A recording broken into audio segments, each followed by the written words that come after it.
Okay, welcome. Thank you for joining. And I can see we've got Tien on the call. Welcome, Tien. So what we're going to do is we are pressed for time, so I'm just going to get started.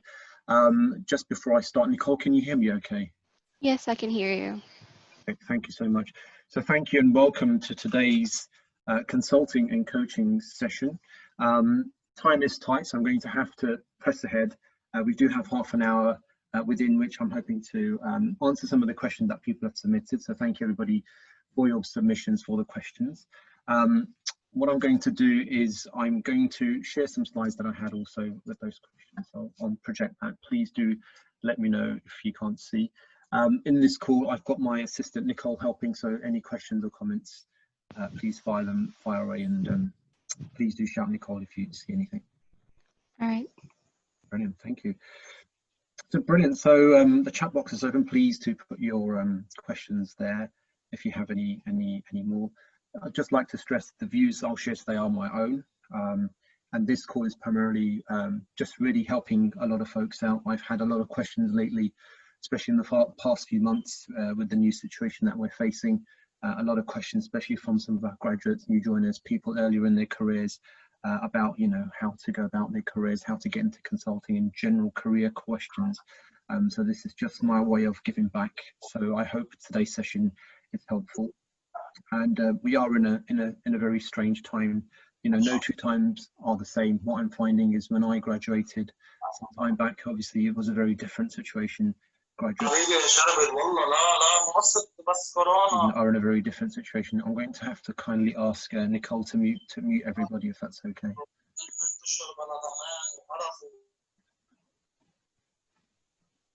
Brilliant, thank you so much. Right, so these are the questions I received. I'm going to try my best to go through as many of these. So the first, well, no, not in any particular order, but the first question I had was, what is consulting? What does it mean to be a good consultant, and the technical skills needed for a non-technical student? So a great question there. Another question from Tien and Silvraka from the UK around how to tackle case interviews, how to have a strong cover letter, and what are useful resources. I've got some questions around how to get into consulting and how to find out about roles within consulting. I've also got questions around interview tips in career transition, and if time permits, I will also try and get to the last few questions around how to get back into a department that you've been out for a while. And I've got quite a few from somebody called Heidi from the UAE, some excellent questions. I'm hoping most of those will cover as we go along. If not, at the end, I shall try and cover those. As you go along, please do chime in, like I said, on the chat box. And so the first thing around, what is consulting? So just to begin with, it does come from the Latin word to discuss. So consulting essentially is around offering professional or expert advice. And the question often arises, well, what's the difference between consulting and advisory? They are essentially the same thing. Advisory, however, would probably be a bit more specific. So if you've got something a bit more specific in terms of the area of expertise, we could potentially call that advisory, as consulting is very general. You'd have general consulting services offered, but generally speaking, they are generally the same thing. For example, when I was at EY, we had what we called the advisory services, which was the general consulting arm. Then the specific transaction advisory service was another arm. So that was, specifically called transaction advisory, hence the use of the word advisory. The key thing really is around two things, as consultants, as people who offer consulting services, the key job is to provide solutions and a way forward. And that's actually very much balanced with managing client relationships, making sure, trying to always understand and always trying to gauge what the client has on their mind, and trying to really solve their problems and ultimately helping them and achieving their business value. That's sort of the key thing. And what I've got on the right hand side is just really, when you look at consulting, the key thing to note, this is kind of how I like to break it down. Essentially, any business will have three layers. You've got the strategic layer, the management layer, and the operational layer. The strategic layer is the highest level. It's where sort of the C-suite, what we call the C-suite, which refers to like the CEO, the CFO, CHRO, etc. That's the apex of the organization that drives the decision making. The management are kind of the ones who actually will conduct and execute the business, and the operational level issues are the day-to-day operations of a business. So those are kind of the sort of the three key ways to look at an organization. And the reason why I break that down is because it kind of helps them to understand which consulting group falls where.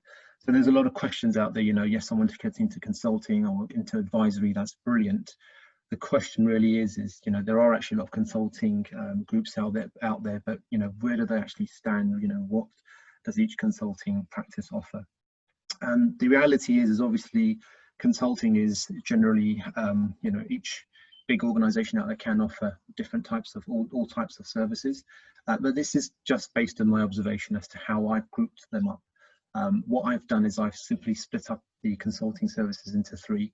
So I've got three areas where you can have consulting services. The first one is enterprise strategy, or strat consulting, as we sometimes call it. That's referring to, in the previous diagram, we talked about the strategic layer at the top. So these consultants will often focus at the very top, looking at the strategic direction and the direction setting and, you know, strategic issues of an organization. These are sometimes collectively termed as MBB consulting firms, mainly McKinsey, BCG and Bain, the three big strategy houses in the world. There are other, you know, smaller bespoke strategy houses, but they are the big three. I actually had the honor of meeting the former managing partner of McKinsey. Yeah, I remember him telling us, you know, he meets on average two world leaders a day. So, you know, his mission is to really meet with the CEOs and governmental officials at the very highest level. And that's the strategy, that's the advice, and that's the clientele that they target. The next I've then got is the business performance segment, and that's really looking at the top four consulting, so the EY, KPMG, Deloitte, PwC. Yes, they're predominantly accounting firms, so, you know, the biggest part of their business is what they call assurance. So, for example, when I was at EY, the four key business lines were assurance, number two was tax, number three was advisory, number four was transaction advisory services. So assurance, which is the accounting or the audit practice, is the largest part of those businesses. But alongside that business, they have what we call the advisory service, and so that's often, you know, something that results as a result of the relationships that these big companies have. And then at the bottom, I've got enterprise system integration and outsourcing. So sometimes you call them SIs, but system integration is basically where you have big organizations that will enable an organization strategy by actually implementing the IT and the information systems. So those are like your big Accentures, Capgemini, IBM, and Wipro, etc. Now, just wanted to take a pause here and just mention a very quick point that, you know, not all of these consulting firms are, you know, strictly bound to this particular diagram. This is just a very general, you know, high-level generalization. For example, a KPMG could very well be involved in enterprise strategy. Recently, McKinsey has made a lot of acquisitions. They're actually getting involved very much at the operational level, doing a lot of data science work and whatnot. And Accenture, of course, yes, they're big system integrators, but also they very much operate in the business performance and enterprise strategy space as well. Very massive. In fact, Accenture, I think 200,000 people strong. So people on this call wanting to learn a bit more about consulting, you know, you're welcome to obviously apply to all of these companies when you do get the chance, but just be aware of high level where they operate. Although, as mentioned, there is a lot of overlap. Just pause there. Any comments or questions and anything in the chat box for us, Nicole? There is no questions on the chat box yet. Thank you. If anyone has any comments or questions, do feel free to come off mute and interrupt. That's totally fine. Okay, no problem. Yeah. So for now, there's no questions on the chat box. Yeah. Great, thank you. So the next question we had there was, you know, what makes a successful consultant? So this is purely, again, based on my observation and my sort of thinking over time. I've listed a lot. It's a bit of a busy slide, my apologies, but really I'll kind of summarize. What I've got on the right hand side is kind of a summary of all the things I think make a successful consultant. This isn't an exhaustive list, but this is just to help, especially those who are new to consulting or considering consulting as a career. So the first thing actually is personality. This is the thing that gets overlooked a lot. Recently, I've been speaking to a lot of graduates who have reached out to me, and we talk, or we have like a brief call for 5 minutes. And the first thing, the mistake I used to make was, trying to give all the information out about what I've done and whether it's applicable or not. But the key thing first and foremost is actually personality. So just first and foremost, having a positive attitude and always making sure that you're somebody who's easy to get along with, and I appreciate that's something we master over time, and no one's going to be perfect at that, but we do get better, and that's a big part of consulting, because as a consultant you're working from project to project. even in the space of a year, you could be on anything up to between 2 to 5 to 7 to 10 projects, depending on your organization and where they place you. So being able to get on and seamlessly integrate into a team is a key part of consulting. So just being somebody who's emotionally intelligent, hence the letters EQ, which is emotional intelligence. There's a big bias in the application process towards an IQ, doing all our tests and, you know, all our numerical and verbal tests, but actually EQ is a big part of consulting. The next thing I've got skill set, that's a bit of a general one, but the key thing I'm trying to note here is there is value in any skill set. So whether you're somebody who's good at data science, whether you're somebody who understands digital marketing, whether you understand you know, financial regulation and, you know, Frank Dodds, or you have an understanding about collateral management or treasury services, whatever it is, in anywhere in business, if you have specialism and expertise, a skill set, you're able to use, I don't know, even if it's as good as, you know, using Excel, being able to, you know, understand data at the very basic level, data manipulation, you know, that skill set is very much valued. And in fact, you know, as a consultant, you need to have 1 or 2 tools, if possible more, 1 or 2 tools that are your go-to tools that, you know, that you can definitely always sort of bank on and also be able to exploit and use for your engagements. The third thing I've got is to be a quick learner. Depending on where you are, when I was at EY, for example, you know, the projects really depended, you know, one moment we could be on a government project, the next moment we could be doing FMCG. FMCG stands for fast moving consumer goods. So really being able to learn the underlying business model is really key, and we'll come on to that in a second. And then the last thing is around sales. You know, we often think, oh, sales is not for us, but actually if you think about it in life, when you're selling, you know, you are selling yourself to an extent, or your skills.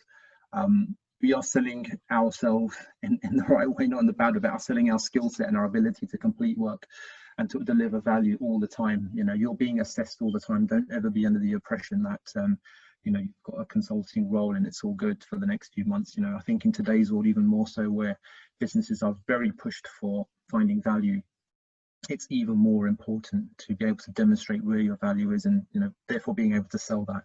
So just being ready with that mindset and just not, you know, not neglecting that. So that's kind of the quick summary. I've got on the left hand side other things. I mean, I don't have time to go through all of those, but I hope that generally makes sense. And in the bottom, I've got a quote: if you tell me it's an essay, if you show me it's a story. So the power of being able to piece things together and have an output at the end is also a really key part of consulting. It's great if you can manipulate huge amounts of data. It's great if, you know, you've got an expertise, but actually delivering an end-to-end value or an end-to-end product which answers a question, or at least looks to answer a question for, or solve a problem for a client, is the key thing. So I'm just going to take a pause there, and really opening up the floor if there's any comments or questions, and also asking Nicole if there's any comments in the comment section. There's no question yet as of now. As I can see from brilliant. the chat box, there's no questions. Brilliant, thank you. Okay, so the next question I had was from Tien in the UK, Silveraka from the UK, which was about case interviews, how to tackle case interviews. What about cover letters? How do you have a strong cover letter? And which resources are out there that we could use that would be useful? So I'm going to jump straight in. And in terms of case interviews, the first point I'd like to make is case interviews really depend from firm to firm. Going back to that diagram, you know, if you've got an enterprise strategy company or enterprise strategy house like an MBB, they'll be looking more at the strategic level and obviously looking at strategic issues and, you know, looking at case interviews from that perspective. If you go to more of a business performance like an EY, PwC, KPMG, etc., their advisory practices will be looking on for more hands-on management or operational type of issues. So it really depends, you know, where you are. But what I'm going to do is to run through some basic frameworks which I think would be helpful for anybody to help understand the underlying business model, and then I'll also discuss which I think is the one key resource for any case interview. And again, it doesn't really matter if you are a business or non-business student, but I'm going to be honest, I mean, even if you've done business studies at A level, if you're here in the UK, or if you've done something around commerce or economics, it does make a difference. I know people say it doesn't, but it does help when you do case interviews if you have some basic understanding of economics, or at best, you know, I think business studies. I think that's my opinion. But there's nothing, of course, especially the earlier you are in your career, the better place you are to learn and to be able to benefit. So in terms of frameworks, number one, Porter's 5 forces. So whenever you look at an industry, if you're given a case interview to complete, you know, the underlying client could be a massive cement producer. They could be a big FMCG or, you know, fast moving consumer good like a P&G, Procter and Gamble, or a Unilever, or they could be, I don't know, like a defense company, or they could, you know, whatever the company is. You are using Porter's 5 forces, you're able to frame what's going on in that industry. So what it basically looks like is 4 things, which is around, you know, suppliers, buyers, new entrants and substitutes. And what that basically says is, look, within the industry there's going to be competitive pressures. You know, we're going to have competition, generally speaking, unless it's a monopoly. But then around that, you've got to always look out for where there's a threat of a new entrant, somebody offering an alternative to that company's services or products, or somebody offering a substitute to that company's products or services. And then you've got the supplier and the buyer. So, you know, does the buyer have power over the company, or do suppliers have power over the company? For example, recently Apple, I think on the new Apple, I think everyone can relate to Apple, a massive company. In their iPhone 11s, they're using their own A13 chips. So they're taking back some of that power off their suppliers. And I think also some of the news in the recent press was there was a bit of a dispute between Apple and the game makers of Fortnite. Again, you know, Apple exercising its power over its one of its key suppliers, you know, Fortnite providing the gaming company, you know, trying to basically exert its pressure on Apple, and Apple's fought back. So basically you're able to articulate generally what's happening in an industry, or articulate stories within that framework. I don't have the pleasure of time of going through this, but please do enter in on the comments if this is helpful, or if, you know, like if you'd like any more resources around this. We will get the slides out to whoever is interested after the call. Okay, so we have actually a question here. Go for it. Coming from Tien, if I pronounce it correctly. She was wondering if there are any advantages or disadvantages of working for a big consulting firm versus boutique consulting firm. Excellent question. There's always advantages and disadvantages. And in fact, the more I've gone on in life, that's what I found. It's becoming a trade-off the older I become. But if you're earlier on in your career, I think any experience is a good experience, whether it's big or small. And that's one thing I've learned, that you can never underestimate experiences. Even if you're being put onto a project that you don't necessarily like, you know, you're going to learn something. If you're going to a boutique company or to a massive company, you'll still learn either way. The benefit, obviously, of being in a large organization is that, you know, you're guaranteed to have you're more likely to get big names, you know, big name clients. You know, if you're going to work for an EY or a KPMG, the level of relationships they have are at sort of the highest levels of these big organizations, so they're more likely to get these big projects. Boutique firms are less likely, but there's nothing to stop them for also getting those big projects. But the flip side is that boutique firm, you know, there's possibly more scope for rising up quicker. So if you're part of a company that's only 100 people strong, and you have a strong year, then you're more likely to stand out. Whereas if you're at an Accenture where they've got 200,000 people globally, you're not as well placed to stand out. Although that's a sweeping statement, you can still do well in your team. Generally speaking, my advice is the earlier on you are in your career, if you can get a big name on your CV, brilliant. And then you can move out into a boutique firm. That's, of course, if your career pans out that way, but there's absolutely no issue in, you know, joining a boutique firm because you might become a specialist in a certain area. It also ultimately comes down to what you enjoy. That's the key thing. It's all about your, you know, making sure you do something that you enjoy and that you do gain that satisfaction from being in consulting. So I hope that answers that question. I'm going to press on with these frameworks, and then we'll move on to the next question before we take some comments. So the second one was around generic strategies. This is one of my favorite frameworks. Basically, again, it's from Michael Porter, and what he basically says is, look, draw a 2x2 matrix. As you can see on the y-axis, we've got, you know, who's the target, and on the x-axis, you've got what's the advantage. So depending on who your customer is, if the customer is industry-wide, it's a mass market product, and you're looking to have a unique service or sort of a unique value proposition, then you're looking to differentiate. So for example, Apple are looking for a mass market product, and they're trying to differentiate their phones. As you mentioned, the new iPhone 11 comes in the iPhone 11 Plus, then you've got 3 cameras and what have you. Samsung are trying to do the same thing. So that falls into the differentiation quadrant in the left-hand top corner.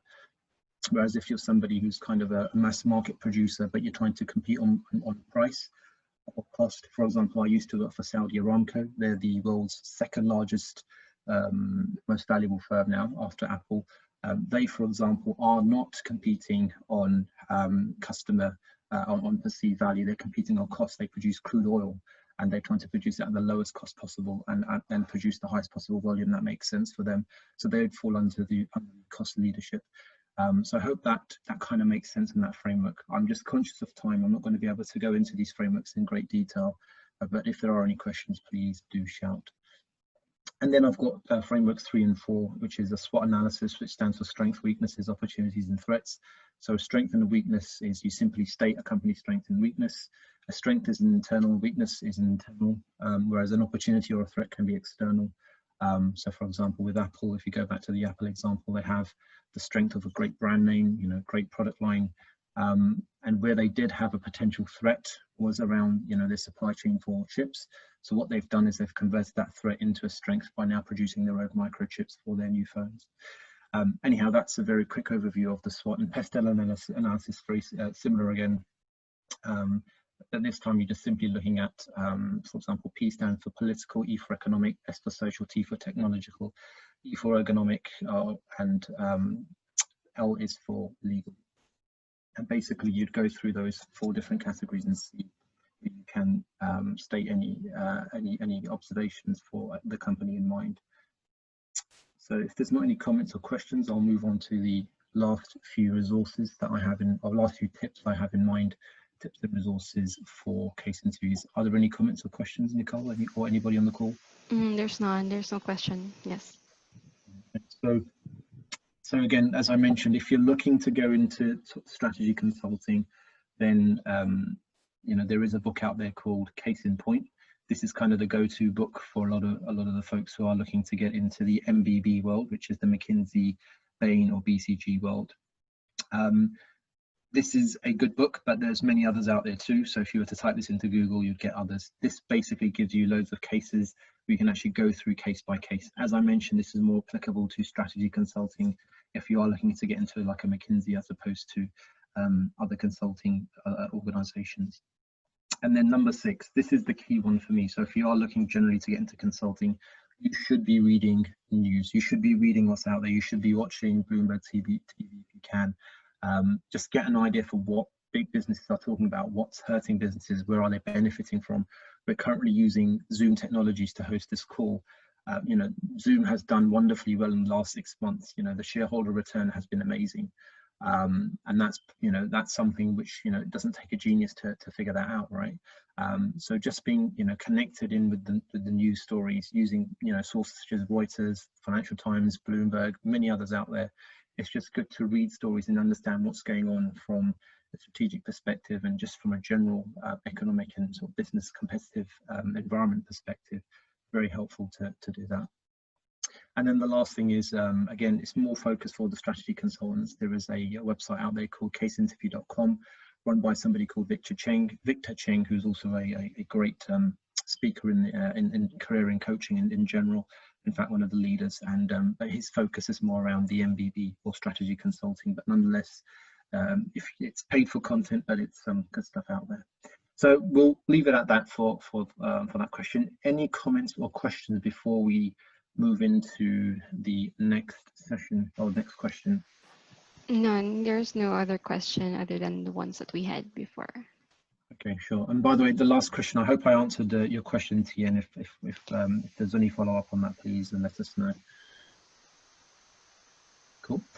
Right, so we got a question around cover letter. So, you know, what to do in a cover letter. So I've put down 3 or 4 points. Again, I've not got a lot of time to go cover, but I'll try and cover as best as I can in the next few minutes. So when it comes to a cover letter, yes, it's very simple to just say, oh, I attach my CV, please. I'm very, you know, interested in this job. Please see, attach my CV. Your best regards. Now that's, you know, if you're up against many hundreds of people, if not thousands of people, that doesn't really set you apart. So what should you do? The first thing from my experience was, number 1 is to get the brand names in the first sentence of paragraph. So yes, if you've been to a big university or, you know, whichever university, but if you know, and you studied somewhere and you're proud of that, get that in the first sentence. If there's big achievements you've had, whether you've won medals or whether you've done anything that's, you know, beyond the average or won any particular you know, anything that you're very proud of, any big names also, you know, anything that, you know, does stand out, especially from an academic perspective or from a extra recreational perspective, please, you know, get it out there. You know, it just gives, it gives the reader the, you know, an immediate understanding of kind of, you know, your capability. Number two, and this is the key part, you know, show that you've done your research. So the question is, you know, if you're applying to a company role, you know, try and specify why, or try and understand, or try and state as to, you know, what it is that attracts you to that company. What's the worst feeling is if you're getting a cover letter from an applicant and it's just a generic cover letter where, you know, it's not really specified, you can't really understand the rationale, or it just seemed like a generic cover letter that's been sent to many others. So obviously putting some time and energy here does help. Number three is matching their issues to where you have applicable skills and experience. So yeah, if you are going to apply to a consulting role, and if, for example, you like their data science team, or you like what they're doing in the digital transformation space, then yes, of course, you know, mention the digital transformation experience you have, you know, do name some of the data experience you may have, or any applicable experience that you think, you know, whether it's managing teams or whether it was running a campaign, whatever it was that you think is applicable, you know, get it in. But the key thing here is make sure it's applicable, or try and make it applicable to the company and the underlying position that you're actually applying for. And then the fourth thing is, you know, which brings it all together, is really sort of mimics number two, but it's, you know, what's your story? Why do you actually want to join? Why does it make sense for you to join? And why that specific firm? Like we mentioned, you know, if you're applying for Accenture at the same time you're applying for McKinsey, well, those two applications are, you know, you're welcome to do that, but make sure that your applications are targeted to those organizations correctly. You know, McKinsey is different to an Accenture, although they're increasingly becoming similar, but traditionally a McKinsey will, you know, not do all the work that Accenture does. Accenture, for example, will do many other bits that McKinsey won't do. So just make sure you're clear as to, you know, what team you're applying to and why you're applying to that organization. So I hope that helped with cover letters for consulting firms in particular. Any comments or questions from anybody? You're welcome to come off mute if anyone does. There's none. Not No, yet. that's fine. Not yet. That's cool. So Nicolas, to keep reminding me, is because I can't actually see the chat box. My apologies for. Brilliant. Okay, so we're now coming on to the next question asked by Nadine from Lebanon, and I've got Amara from the UK, which is how to get into consulting. So how does one get into consulting, and how does one find out or research about roles? Okay, there's Good one question. coming from Tien. Sorry. Go for it. Okay, so she asked, how many firms would you recommend applying to in an application cycle? Really good question. I'll be brutally honest. For me, when I was looking for a job when I was a graduate, the objective was to get a role, and for me, as soon as I could get a decent quality application, I would go for it. So there was no number limit, basically. My objective at the time was to secure a role. I was generally happy with finance. I was generally happy with consulting, and therefore I had my applications ready for those. I never put an upper limit on it. For me, the goal was securing something. So the moment I secured it was the moment I then relaxed. At the same time, if you're I mean, that's my approach, and you know, sort of suits my personality. If you're someone, for example, you're very set and that, look, I want to do, you're very set on a certain area that you want to focus on, and that's, you know, that's kind of the better way to do it. I mean, I didn't do as much research as I should have, so I was just very general, but and kind of fortunate to have hazardly land in consulting. But if you're someone who's kind of like, look, I do like strategy consulting, I very much, you know, for example, like strategy consulting, then yes, then you should focus in on that and make a high quality application to the companies that you're applying to. You have to bear in mind, of course, that, you know, if those applications aren't successful, then, you know, do you have a fallback plan? So for that reason, that's why I took my approach, which was to be general enough so that, you know, I guarantee myself something. And at the same time, I know someone recently, he was actually very, very focused on MBB. He just wanted McKinsey, Bain, or BCG, and that's all the applications he done, just those three. And thankfully, he got into McKinsey, and that's because he researched, put his time and effort and energy into that. So it really comes down to what you want and what you like as a person. If it was me, I didn't put a number limit to it. If you're like my friend, he kind of was focused on the three he wanted, and he got one of those, then both approaches are good. So yeah, it really depends, but I hope that was helpful. Cool. I've realised in terms of time, we're almost coming to the end, so I'm just going to wrap up in the next 5 minutes. So in terms of this question, I'm just going to cover this one, I think, and then we'll just open up for any general comments or questions. So in terms of the question, which was around how to get into consulting and finding roles, it is about networking, and networking now is even more difficult. It is about obviously doing your research, and you know, it's in today's environment, it can be sometimes tricky. However, this is something called the PI model. I don't really like this a lot, but I like the content of what it says, and it was adopted from somebody called Dave Parrow. You're welcome to go on his website, although this is the one model I liked in terms of the I. So basically what he says is that, you know, there's employment, information, practice, reading it from reverse. And basically employment is when you're actually in the job and you're matching your skills to their issues, you know, when you get the job. But the key thing is finding out information. So before you get the job, you need to find out information, and what the recommendation is to meet 3 to 5 people.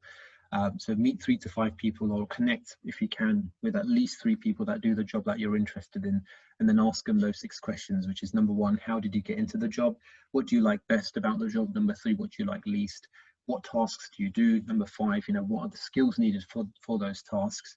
And then what else should I be reading about? Is there anyone else I can be connected to, right? So I thought that was a good way to do it. And if you get, you know, if you get 3 data points from 3 people, or 3 data points along with, you know, there's 5 to 6 questions, if you can get up to 18 data points, you know, around that, you can kind of formulate a decent opinion, I think. And that's what I like about like this model.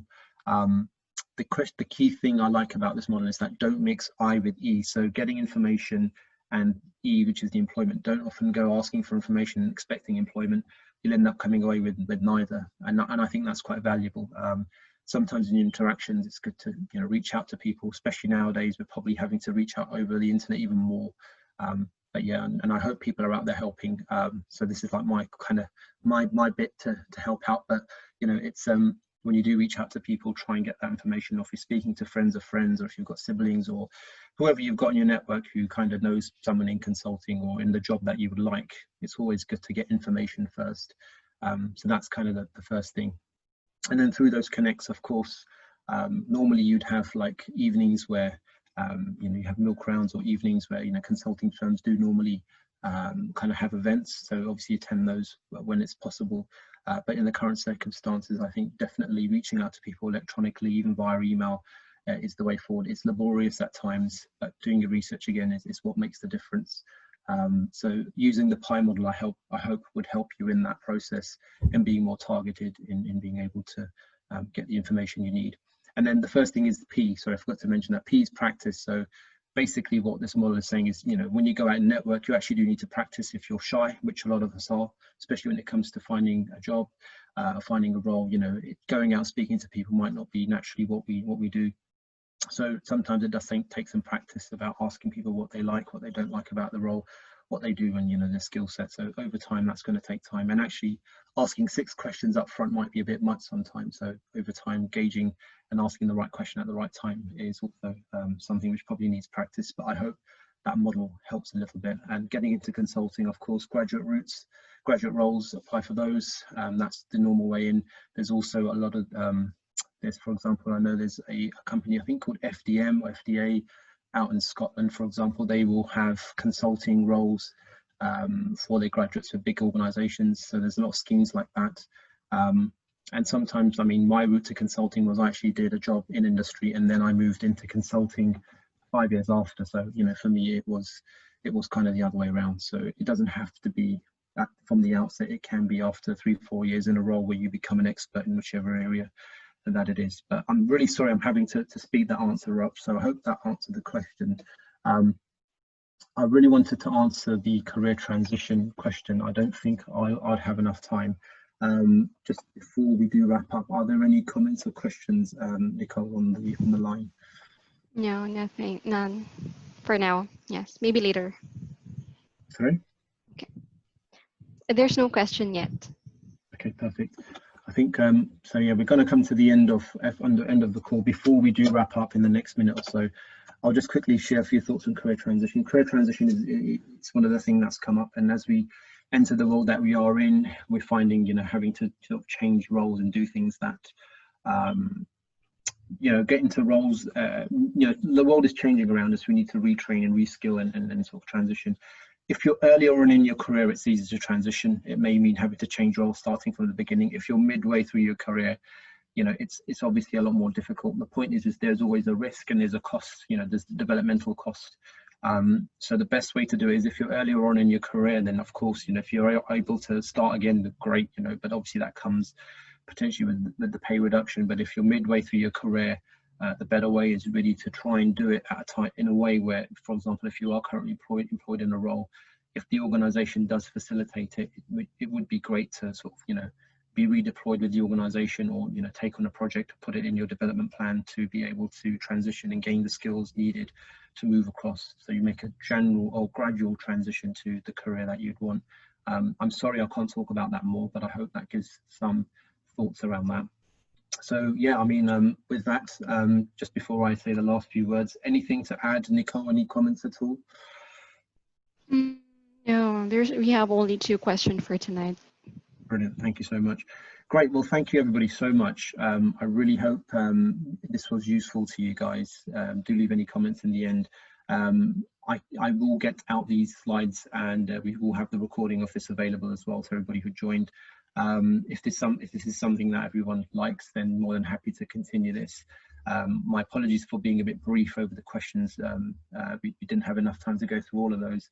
But as mentioned, I'm happy to feel free to reach out to me if you have any further questions. And yeah, wishing you all, you know, all the very best. Hope you guys stay safe. I hope this was very helpful for you all. And yeah, look forward to hearing from you soon. Thank you, everyone. Thank you, Nicole. Thanks, and take care and goodbye.